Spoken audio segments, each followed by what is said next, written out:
তার জানাজার নামাজ আমাদের প্রধান উপদেষ্টা প্রফেসর ডক্টর মোহাম্মদ ইউনূস আগামীকাল বেলা 2:30টার সময় ঘোষণা করেছেন এবং তিনি জানিয়েছেন যে মানিক মিয়া এভিনিউতে সংসদ ভবনের মাঠে বিশেষ একটি ব্যবস্থা করা হয়েছে। আপনারা যারা জানাজায় অংশগ্রহণ করবেন তারা সবাই যেন কোনো ভারী ব্যাগ বা ভারী কোনো জিনিসপত্র না নিয়ে আসেন সে ব্যাপারে আহ্বান জানিয়েছে। আমরা বলতে চাই এই যে জুলাইয়ের সমস্ত শক্তি আজকে যারা একত্রিত হয়েছি এই ওসমান হাদির মৃত্যুর মধ্য দিয়ে আমাদের বাংলাদেশ বিনির্মাণে আমরা নতুন করে শপথ নিতে চাই এবং আমরা বলতে চাই যে একটি বাংলাদেশপন্থী নতুন একটি রাজনৈতিক বন্দোবস্তের দিকে আমরা যেতে চাই এবং বলতে চাই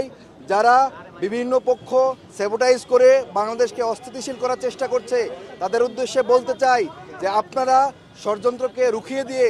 বাংলাদেশের আপামর ছাত্র জনতা আমাদের শরীফ ওসমান হাদি ভাইয়ের রক্তের বিনিময়ে একটি নতুন বাংলাদেশ বিনির্মাণের শপথ নিয়েছে এবং আগামীকাল বেলা 2:30টায় তার জানাজা নামাজ সম্পন্ন করে বেলা 2:30টায় প্রধান উপদেষ্টা জি আগামীকালকে জানাজার নামাজের পরে তাকে আমাদের জাতীয় কবি নজরুল ইসলামের কবরের পাশে তাকে শায়িত করা হবে এবং তখন আবার তাকে সেন্ট্রাল মসজিদের সামনে হয়তোবা আরেকটা জানাজার নামাজের আয়োজন করা হতে পারে। আপনারা সবাই আমাদের যে সংসদ ভবনের পাশে মানিক মিয়া অ্যাভিনিউতে যে বিশেষ জানাজার ব্যবস্থা করা হয়েছে সেখানে সবাইকে উপস্থিত থাকার জন্য অনুরোধ করছি এবং সেই সাথে দেশবাসীর কাছে অত্যন্ত বিনীতভাবে অনুরোধ করছি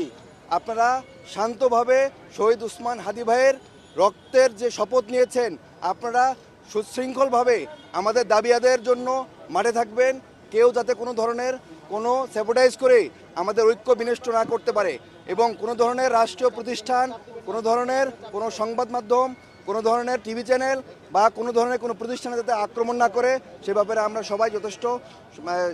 যথাসাধ্য চেষ্টা করব এবং আপনাদেরকে বলতে চাই যে নতুন একটি রাজনৈতিক বন্দোবস্তের জন্য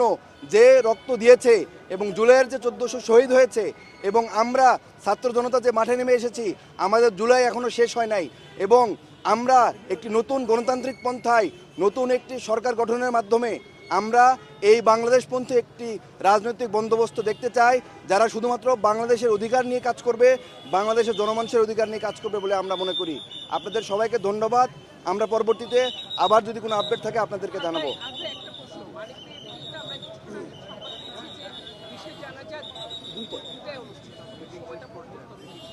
জি আমরা প্রধান উপদেষ্টার যে পেজ আছে সেই পেজে মূলত 2:30টা লেখা এবং অনেকে সংশোধন করে আবার 2টায় বলছে। আসলে আমরা জানতে পারবো তবে বাদ জোহর বলাটাই শ্রেয় যে জোহরের ডাকটায় নামাজ হবে তারপরে বাদ জোহরে আমরা সবাই মিলে সমবেত হব।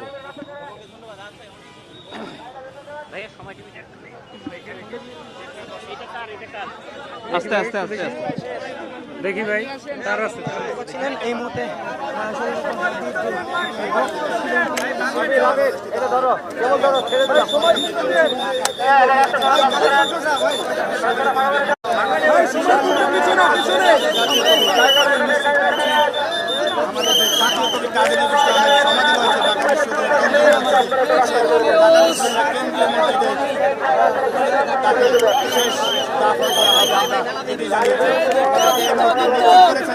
আগামীকাল